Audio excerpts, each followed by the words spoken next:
A virtual assistant, sometimes referred to as a VA or administrative freelancer, is generally a contractor who is hired to complete administrative tasks for a small business. The virtual in virtual assistant comes from the fact that virtual assistants work remotely rather than in an office. This allows them to work from anywhere, whether a different state or even country, and have as many clients as they can effectively manage. However, before we begin our countdown, we would greatly appreciate it if you would subscribe to our YouTube channel and also press the bell icon. Let's get started. Number 1. Pick your niche or services offered. One of the first steps you need to complete when starting a virtual assistant business is to decide what type of services you will offer. While it's possible to do any number of things as a virtual assistant, you should choose a niche based on your specific skills and previous experience. Most virtual assistants start with basic office and business management skills such as emailing, scheduling, customer support, and website maintenance. Many virtual assistants will also market themselves to an industry in which they have prior experience. For instance, if you've previously worked with construction companies, you may decide to specifically market yourself to these companies and their specific needs as a way to set yourself apart from the competition. Number 2. Write a business plan. One of the most crucial steps when starting any business is to write a business plan. Taking the time to put together this document will help you uncover what the demand is for this type of business, who your competitors are, what services you'll offer, and what you'll charge, what kind of capital you'll need to get started, when you can expect to turn a profit, and more. Think of it like this.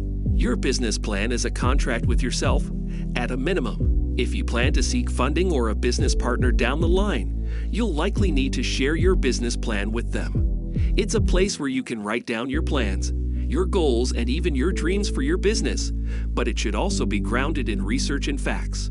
Your business plan should be used as a tool to check in with yourself on your progress and to hold yourself accountable to your business.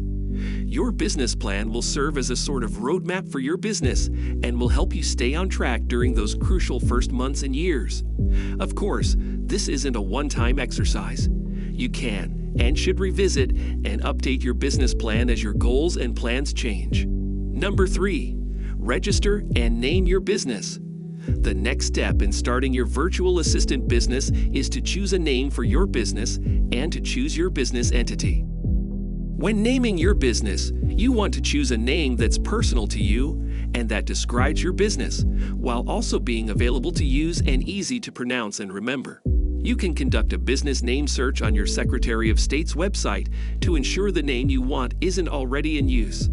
At this stage, you will also want to choose the business entity that's right for you. The most common business entity types are sole proprietorship, LLC, and corporation. Each type of business has its benefits and drawbacks, and you'll want to consider your options carefully, as the business entity you choose will affect how you're taxed, your degree of personal liability, and more. We recommend consulting with a business attorney at this stage to make sure you're weighing all of your options and choosing the best one for your virtual assistant business. Once you've made this decision, you can register your business in the state where your business will be based. Number 4. Invest in the tools of the trade. Once you have a good conceptual idea of what your business is going to look like and have created a plan for how you'll build it, it's time to get into the actual operations of your business. Luckily, there's very little needed to start a virtual assistant business. Essentially, there are only 2 things you absolutely need to start a business as a virtual assistant: a laptop with calling capabilities and a stable Wi-Fi connection. However, in addition to these things, you may also consider some additional tools, including business management tools. While these tools aren't necessary for starting your virtual assistant business, they can be useful to add to your arsenal as your business starts to take off. Time tracking. One of the ways that many virtual assistants charge clients is by the hour, if you're working with multiple clients and on multiple projects. A time tracking tool can help you keep track of it all so you know what to charge each client. Invoicing and accounting. Another tool that can be helpful for operating your virtual assistant business efficiently is invoicing and accounting software. This can make tracking your income and expenses easier, as well as billing your clients and tracking when you've been paid, Project management. Project management tools such as Trello, Asana, Basecamp, and Evernote can help you keep track of your various clients and the tasks you need to complete for each of them so you can stay on top of your schedule as well as those of your clients. Marketing materials. Unless you already have clients lined up when you launch your business, you will need to invest in some marketing materials to spread the word about your new business. These marketing tools don't need to cost a lot, but they can make a serious difference in your business's success. Here are a few to consider. Business website. One of the best ways to show that your virtual assistant business is legitimate is to create a professional-looking website. There are many free and inexpensive tools for building a website. Make sure to include your skills, experience, and contact information. Social media. Another way to present your business as credible is to create a social media presence. The one that makes the most sense for a virtual assistant business is LinkedIn. Create a profile for your business and start sharing industry news, participating in discussions, and more to get your business's name in front of potential new clients. Business cards. While a little more old school, business cards can be a great way to spread the word about your business. You never know when you could meet a potential new client or someone who knows a potential new client, and having a business card on hand to share is key, whether you're at a networking event or at your local coffee shop. Number 5. Choose how to price your services. There are many different ways in which to price your time and services as a virtual assistant, but you should decide on pricing before you start taking on clients, so you both know what to expect before entering into a contract. If you're not sure how to price your services, do some research to find out what other virtual assistant businesses charge and set your prices accordingly. Here are some pricing formats to keep in mind. Keep in mind, the example prices below are not necessarily market rates. Hourly rate. As you're getting started as a virtual assistant, the easiest way to price your product is at an hourly rate. You choose what you would like to be paid per hour of work and then bill accordingly. This is where time tracking tools can really come in handy. Hourly packages. Another way to price your time is to offer hourly packages. If your hourly rate is $100 per hour, you can offer a 10-hour package for a slight discount, say $925. The benefit of offering an hourly package and a discount is that you get the total for those hours up front. Service packages. Another way to package your time is through a service package. This can be a more complicated pricing structure for those just starting in the virtual assistant business, as you likely don't know how long a specific task will take. An example of a service package would be a monthly bookkeeping service that you charge a flat fee of $1,200 for. In this case, the number of hours it takes you to complete this task won't affect how much you make. Monthly retainer. A favorite pricing option of virtual assistants is the monthly retainer. A monthly retainer is an upfront payment agreed upon between the virtual assistant and the client. That amount gets paid each month, no matter how much work you do.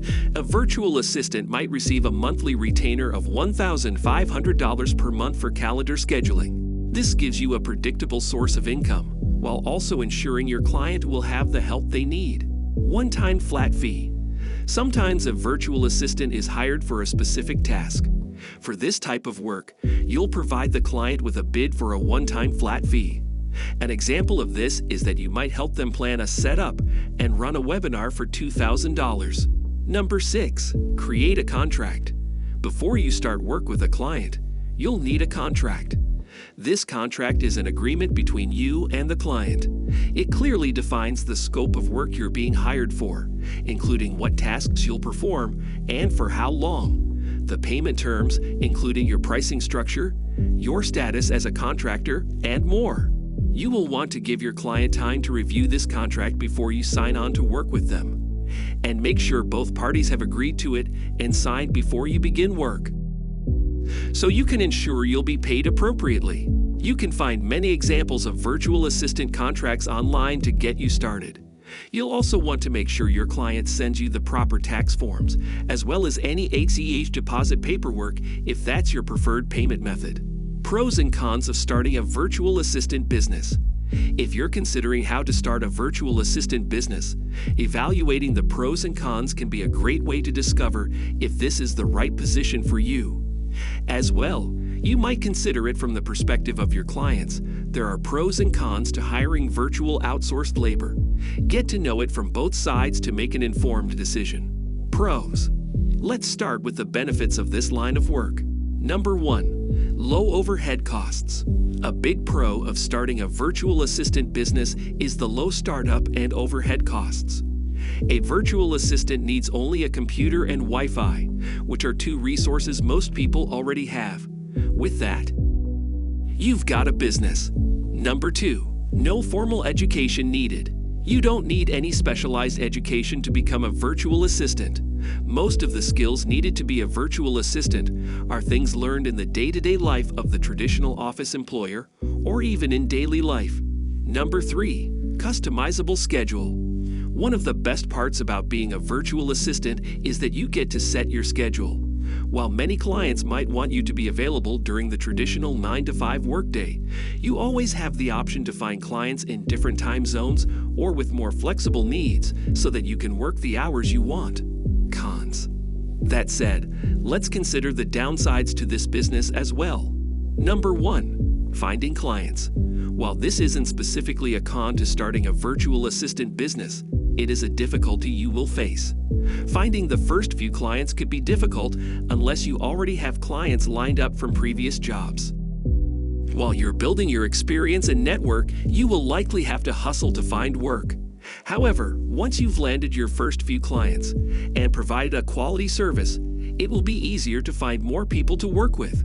Number 2. Staying up to date with the latest tech. This may not be a drawback depending on your background and interests, but you will need to stay up to date with the latest operating system and tools.